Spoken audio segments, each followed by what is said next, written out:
Today I'm going to be addressing the children, and I want you to listen very, very carefully. Very carefully. Each one of the children, I want you to listen. Do you know that we're in what's called the holiday seasons, or Christmas? But much of everything you know about Christmas, it's not really true. There is an emphasis, or people think certain things are important at Christmas that are not important. And certain things even about the Christmas story that are important that are really not that important. Today I'm going to talk to you about something that you usually will never hear about during Christmas. But it's what Christmas is really all about. Are you ready? God's anger. God's anger. Now, I want you, for just a moment, just now, I want you to listen, okay? This is what happens. It says in Mark chapter 4, 35, "On that day when evening came, He said to them," Jesus, let us go over to the other side. Leaving the crowd, they took Him along with them in the boat, just as He was, and other boats were with Him. And there arose a fierce gale of wind. You know what a fierce gale of wind is? It's a wind that could just blow you down. A wind that could blow down a house. A wind that would cause the sea to rise up and just swallow any boat. Swallow it down.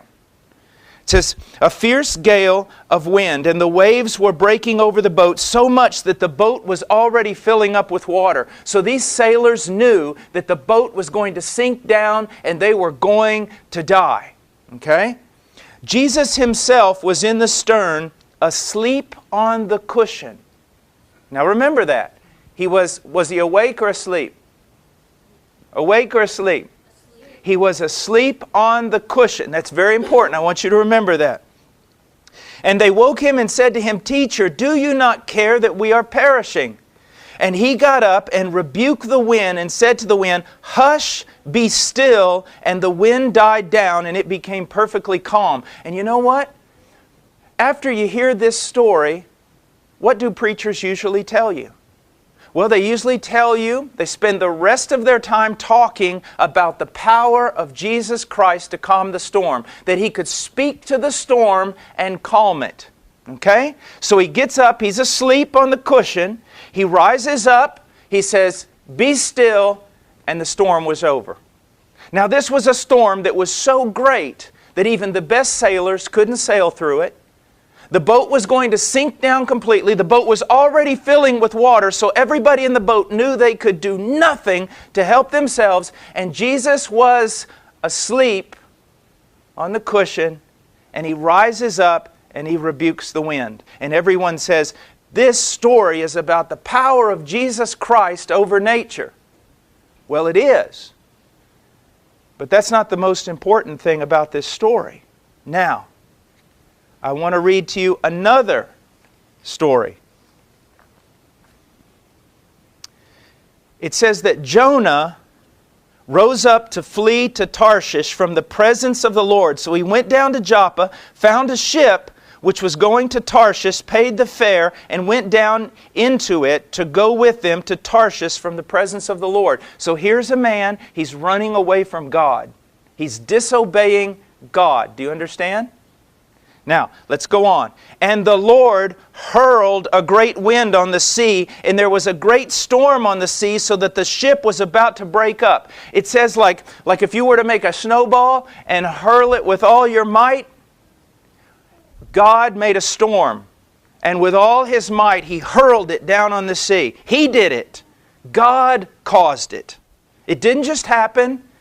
It wasn't just the fact that nature is out of control. God did this. God made a storm and He hurled it down on the sea. Do you see that? This is very important. Is that frightening? When I was a little boy one time, I went out shark fishing with my uncle. And I was about 9 years old, and I'll never forget, a big storm came up. And I was already afraid because we were fishing for sharks. But I noticed that when the waves came up, there was the big waves like this and then a trough. And we would be down in the trough and the waves would be up there. And then we'd come up again and go down. And I was very afraid. There was nothing I could do to save myself. Okay? That's where this boat was. It was full of really strong sailors, but God made a storm and He hurled it down on the water. Now, all the sailors are kind of wondering, why is God doing this? Why? And so here's what happened. They go to Jonah, to make a long story short, they go to Jonah, and where do they find Jonah? They find him asleep in the boat. You remember when we talked about the story about Jesus? Where did they find Him? Asleep in the boat. And here now, Jonah is asleep in the boat. Do you see that? And they say, Jonah, why is this big storm happening? And he says, because I'm in disobedience against God. Well, what can we do to calm the storm? This is what they did. They picked up Jonah and threw him into the sea. Now, why did they do that? Because Jonah told them to. He said in verse 12, pick me up and throw me into the sea, then the sea will become calm for you. And then again it says, so they picked up Jonah, threw him into the sea, and the sea stopped its raging. Now, it says that God He made a storm, and He threw it down on the water. Here, it says that the storm was raging, and the boat was going to break apart, and no one could do anything. Do you see that? What was that storm? That storm was God's anger. Now, why is God angry? Because of our sin. Furious because of our sin. He hates sin. Why does He hate sin? Because He's good. He's good. And because He is so good and so loving, He hates sin. And because of our sin, the anger of God comes down like a raging storm. And there's nothing that we can do, to stop it. Now, when that raging storm came, Jonah said, pick me up and throw me into the water, didn't he? And what happened? The storm stopped. So Jonah was a guilty man full of sin, and he said, if you'll take me, pick me up, and throw me into the water, then the storm will stop. Jesus was not a guilty man. Jesus was innocent. Jesus never sinned. And in order to stop the storm that was coming against you and me for our sin, we didn't have to throw Him in to the sea. He threw Himself into the sea. When Jesus was on the cross, it was like Him. Let's imagine for a moment that we're in a boat.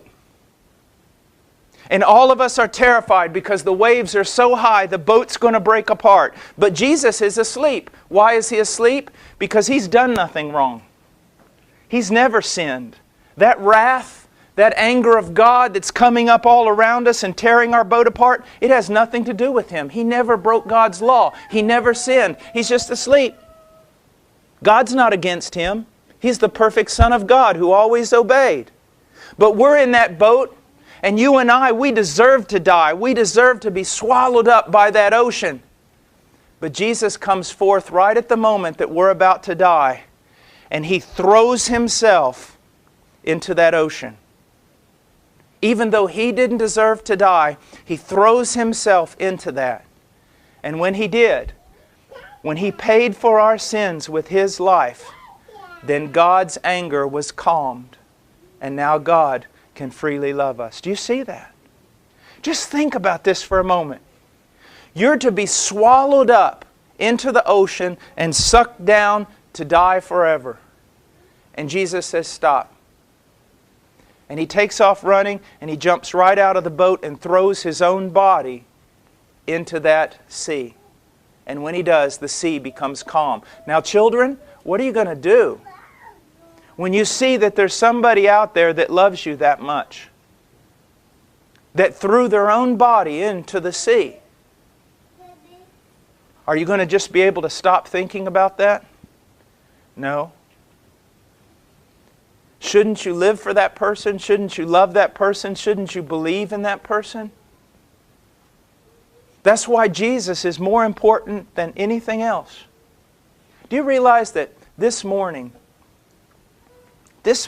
alone, I've sinned enough to go to hell? This morning alone. But Jesus threw Himself into the sea. He stopped the wrath of God that was coming against me and you by His own death in our place, even though He did not deserve to die. You want to know what Christmas is all about? It's about a baby in a manger who would grow up living a sinless life and go to a cross and die in your place. It's about a great king who would throw himself into the sea, even though he did not deserve it, in order to save the people in the boat. Several years ago when I was in Ukraine, they told me a story, and it's all over the place. I don't know if it's an urban legend, but it's about a Russian prince and his slave. And they were in a dog sled in Siberia. And they were both taking off in a pack of wolves. And wolves aren't like what you think. They're not just like dogs. A wolf's head can be that big. And this pack of wolves came after them. And pretty soon they realized, we're not going to be able to outrun this pack of wolves. We're going to die. And so the servant threw himself off of the dog sled, and the wolves ate the servant. And the king was saved. And someone said, that's a picture of the cross. And another man said, no, it's not. If it had been a picture of the cross, it would have been the king who threw himself off the dog sled in order to save the slave. Do you see that? See, that's why we love Jesus, children. I don't like religion. I'm not all about rules and all kinds of things like that. It's all about loyalty to one person. That's what it's about. Loyalty to one person. Do you see that? To Jesus Christ. To the one who made you and the one who died for you. It's about being loyal to Him. All right, God bless you.